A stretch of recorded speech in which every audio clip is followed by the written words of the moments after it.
They're treating President Bolsonaro very unfairly. He's a good man. It's a weird penalty, house arrest, in that the degree of punishment sustained depends significantly on the property in which the interned is interned.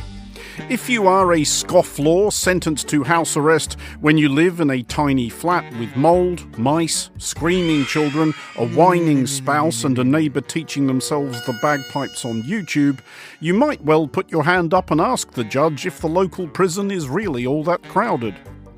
If you are, however, an erstwhile head of state currently hanging your suits in a 2-storey pile with a garden and swimming pool in a pleasant gated community in an upscale suburb, it's not going to be the toughest shift to pull.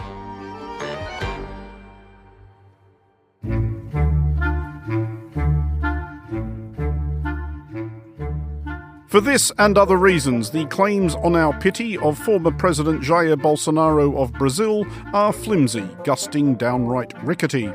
Bolsonaro has this week been grounded in his Brasilia villa on the orders of Brazil's Supreme Court, who have also taken his phone off him. It is unclear as of this recording whether or not he has also been told he can't watch South Park or have any ice cream. That can't be true! Prezado Presidente Donald Trump, Bolsonaro has incurred this sanction by using the social media channels of 3 of his sons, a councillor, a member of parliament and a senator, to whinge about the trouble he was already in.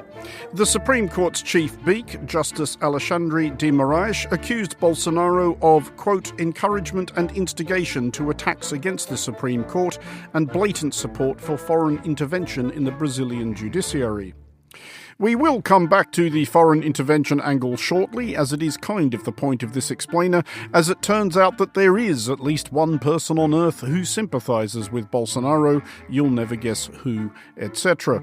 But first, a brisk recap of Bolsonaro's travails, which is necessary to bring us up to speed, and quite good fun, as he has very clearly brought it all upon himself, and given that a subplot of this explainer is someone, again, you'll never guess who, etc., evading a richly merited comeuppance, we should enjoy the spectacle of just desserts being served when and while we can.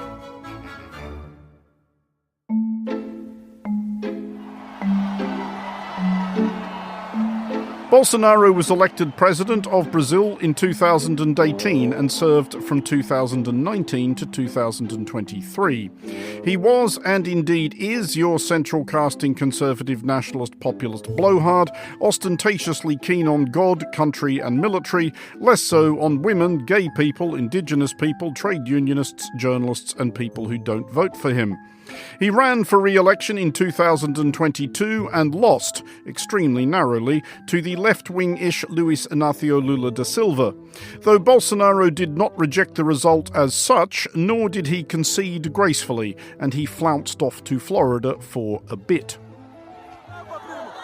As Lula was being sworn in on January 8, 2023, an angry mob of Bolsonaro's supporters attacked several government buildings in an attempt to, at least, disrupt the installation of the new government.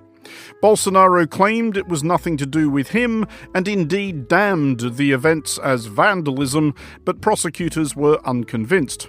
Bolsonaro is one of 34 people on the hook on charges associated with attempting to stage a coup d'etat, and is looking, if convicted, at prison time sufficient to amount to a life sentence for a 70-year-old, very possibly in accommodations significantly less agreeable than those to which he is presently confined. Bolsonaro denies everything. At which the reasonable listener may be thinking, well, where is this foreign intervention angle we were promised? This all sounds very much like the Brazilian justice system handling Brazilian business, as the Brazilian justice system should.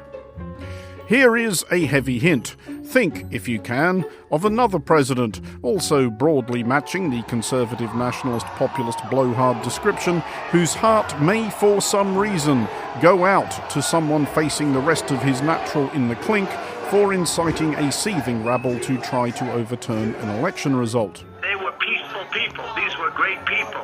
And I mentioned the word love. The love in the air. I've never seen anything like it. Accordingly, US President Donald Trump has done all of the following. He has placed sanctions on the Supreme Court judge leading the investigation into Bolsonaro. This is Justice Alexandre de Moraes, the same judge who last year suspended Twitter/X in Brazil for refusing to comply with local regulations around the spread of disinformation. Twitter/X subsequently buckled. Trump has also imposed a 50% tariff on Brazilian imports, despite the fact that the US actually, contrary to Trump's claims, has a trade surplus with Brazil. In fairness, though in fairness seems the wrong phrase, these penalties are somewhat theatrical, with exemptions carved out for stuff like oil, timber and aircraft. Indeed, only about 36% of Brazilian trade with the US will be affected, almost as if a Donald Trump edict has been issued to create sensation rather than effect. I love the people of Brazil. So why do Marine close the Russia? Because the people running Brazil did the wrong thing. As for why, well, whatever criticisms of President Trump may reasonably be made, he cannot be accused of shielding his motivations. Greater guile and more discretion is exhibited by any given dog in the vicinity of biscuits. If Trump has taken a keen, even morbid interest in Bolsonaro's woes, one does not require an advanced understanding of anything whatsoever to fathom the reasons. Putting a former president in prison for attempting to subvert the constitutional order by force? What if it catches on? For Monocle Radio, I'm Andrew Muller.